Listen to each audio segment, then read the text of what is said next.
जय हिंद।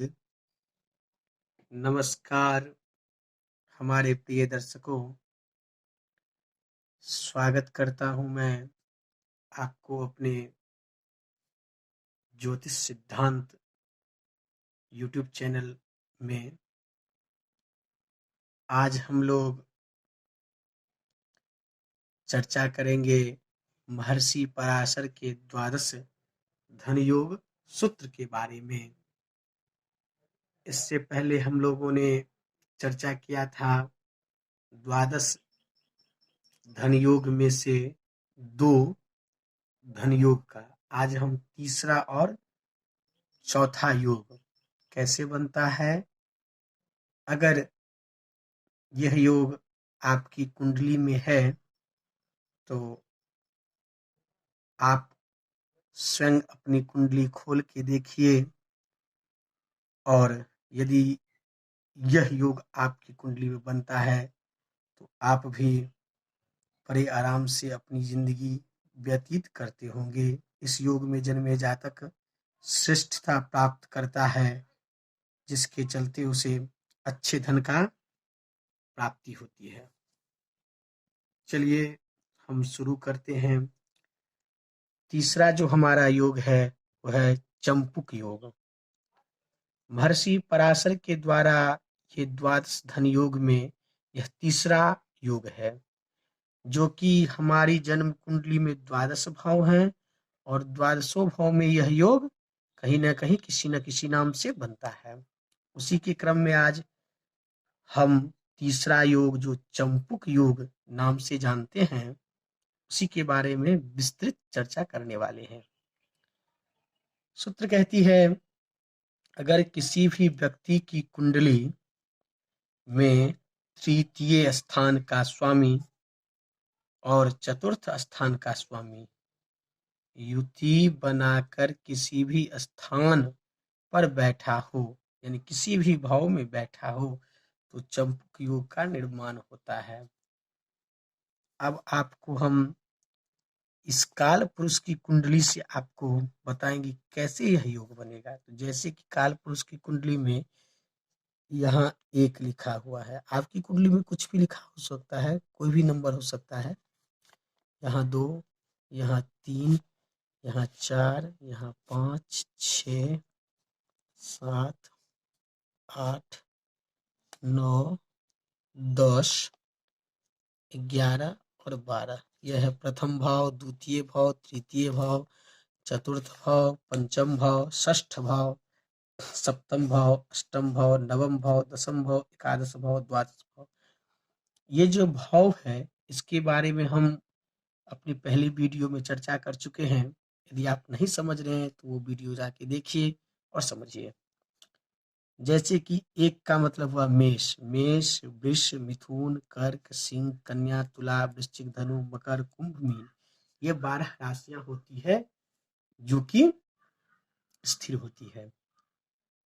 अब सूत्र कहता है कि अगर किसी भी व्यक्ति की कुंडली में तृतीय स्थान का स्वामी, तृतीय स्थान कौन है? ये है। ये जो है हाउस कभी नहीं बदलता है, ये स्थान तृतीय होगा। यहाँ कुछ भी लिखा हो सकता है, 5, 6, 10 कुछ भी, लेकिन ये भाव तृतीय ही रहेगा। इस भाव का स्वामी कौन है? ये मेष, वृष, मिथुन। यहाँ मिथुन राशि बनी हुई, तो मिथुन का स्वामी कौन होता है? बुध। यदि बुध यहाँ बैठे हों,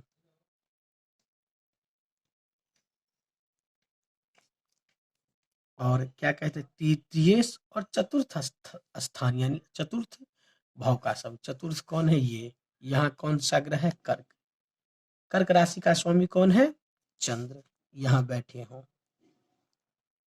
ऐसी स्थिति में चंपुक योग बन जाता है।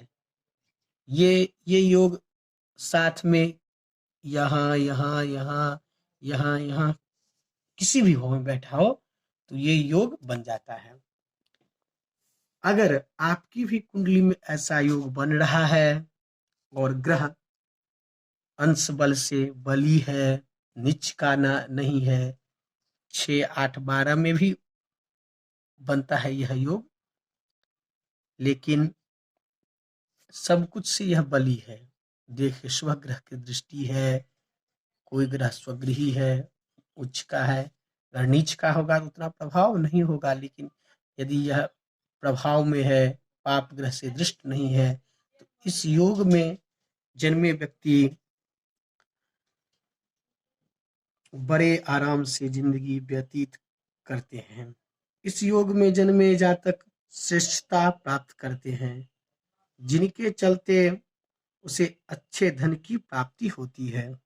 अगर यह योग कुंडली के पंचम भाव में बने, तो ये चतुर्थ भाव का स्वामी यदि पंचम भाव में आ गया, तो पंचम का ये द्वादशस्थ हो गया, यानी कि व्यय हो गया। तो इस कंडीशन में क्या होगा? इस कंडीशन में यह योग अपना शुभत्व जो है खो देगा, अपना शुभत्व को प्राप्ति नहीं करेगा।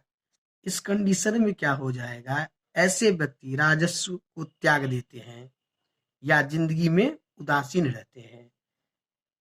तो यदि यहाँ यह योग बन रहा है, तो समझिए यह व्यक्ति अपना जो धन है, अपना जो संपत्ति है, सबको त्याग देगा या जिंदगी भर उदासीन रहेगा।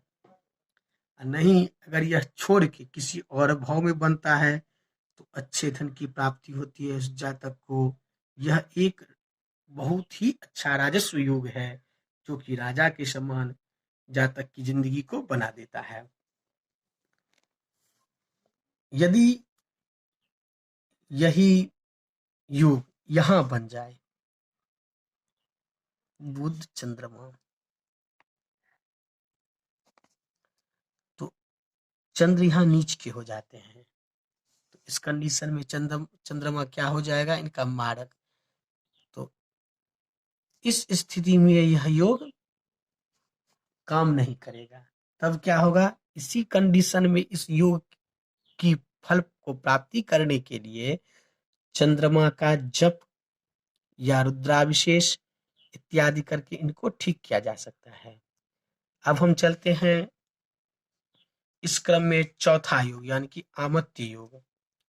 आमत्य योग कैसे बनता है? जब कभी चतुर्थ स्थान का स्वामी और पंचम स्थान का स्वामी कुंडली के किसी भी भाव में युति बनाकर बैठे हो, तो आमत्य योग का निर्माण होता है। उदाहरणार्थ, कालपुरुष की कुंडली में बना लेता हूं। एक,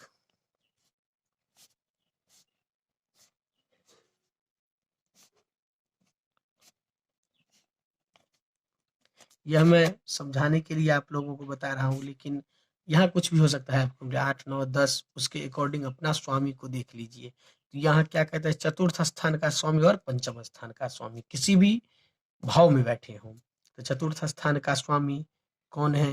कर्क। कर्क का स्वामी कौन है? चंद्रमा। सपोज दैट यहीं बैठे हैं चंद्र। पंचम का सूर्य। इस स्थिति में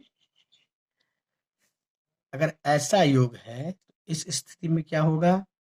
आमत्य नाम का योग बनेगा। अगर आपकी भी कुंडली में आमत्य नाम का योग बन रहा है, तो यह एक राजयोग है, और इस योग में जन्म लेने वाला व्यक्ति साधारण व्यक्ति से अपने अस्तित्व में आते हैं। यदि यह व्यक्ति साधारण घर में भी जन्म लिया हो, तो यह अपने पराक्रम, अपने बल से यह धनवान व्यक्ति बन जाता है। यहाँ और देखने वाली बात क्या है? चंद्र और सूर्य की यदि युति हो, तो यह अमावस्या योग बनाता है। तो अगर दूसरा ग्रह भी हो सकता है, अगर वो ग्रह है तो अच्छा है, लेकिन ये योग क्या होगा? अगर ऐसा योग बन रहा है, तो इससे माता को कष्ट होगा, घर में कलह होगा, व्यक्ति का मन अशांत रहेगा, इत्यादि इत्यादि घटनाएं होंगी।